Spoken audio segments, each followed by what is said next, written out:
ਜੀ अस्सलाम वालेकुम दोस्तों वाला एग्रीकल्चर यूट्यूब चैनल 'ਚ ਖੁਸ਼ ਆਮਦੀਦ ਦੋਸਤੋ। ਗੰਦਮ ਵਾਲਿਆਂ ਲਈ ਤੁਹਾਨੂੰ ਪਤਾ ਬੜੇ ਮੁਸ਼ਕਲ ਹਾਲਾਤ ਹੀ ਇਹਨਾਂ ਮੁਸ਼ਕਲ ਹਾਲਾਤਾਂ ਦੇ ਵਿੱਚ ਖੁਸ਼ਖਬਰੀ ਆ ਗਈ ਹੈ। ਖੁਸ਼ਖਬਰੀ ਇਹ ਆਈ ਹੈ ਜੀ, ਮਹਿਕਮਾ ਜਿਹੜਾ ਵਾ ਹਕੂਮਤ ਖੈਬਰ ਪਖਤੂਨਖਵਾ ਜਿਹੜੀ ਹੈ ਪੰਜਾਬ ਦੇ ਕਿਸਾਨਾਂ ਕੋਲੋਂ ਜ਼ਿਮੀਂਦਾਰਾਂ ਕੋਲੋਂ ਗੰਦਮ ਖਰੀਦਦਾਰੀ ਕਰੇਗੀ ਅਤੇ ਗੰਦਮ ਖਰੀਦਦਾਰੀ ਕਰੇਗੀ, ਜਿਹਦੇ ਨਾਲ ਜਿਹੜਾ ਤੁਹਾਨੂੰ ਪਤਾ ਪੰਜਾਬ ਦੇ ਵਿੱਚ ਜਿਹੜੀ ਗੰਦਮ ਰੁਲਦੀ ਪਈ ਹੈ ਬਿਲਕੁਲ ਹੀ ਲੋ ਲੈਵਲ ਦੇ ਤੱਕ ਚਲੀ ਗਈ ਹੈ। यानी कि 2400-2500 रेट कोई रेट नहीं हैगा।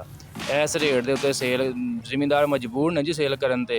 बाकी महकमा जिहड़ा यानी कि हुकूमत खैबर पखतूनखवा जिहड़ी है उन्हें थोड़ा जिहा ज़मींदार दा एहसास करदे होया जी पंजाब दे विचों गंदम 3 लाख मैट्रिक टन गंदम जिहड़ी है पंजाब चों खरीदी जाएगी। 18 मई यानी कि अज तो लैके 30 जून तक पंजाब के काश्तकारां कोलों 3 लाख मैट्रिक टन गंदम खरीदी जाएगी। 3900 रुपये के हिसाब नाल 3900 रुपये फी मन के हिसाब नाल पंजाब के काश्तकारां कोलों 30 जून तक जिहड़ी है जी 3 लाख मैट्रिक टन गंदम जिहड़ी है खरीदारी वगैरह की जाएगी, जिहदे नाल मार्केट दे विच ज़ाहरी तौर पर जी बेहतरी आएगी। जिहड़े हालात बहुत ज़्यादा गंभीर होंदे जान डे सी ते आने वाले दिनों दे विच मार्केट काफ़ी ज़्यादा बेहतर होने के इम्कान आएंगे जी।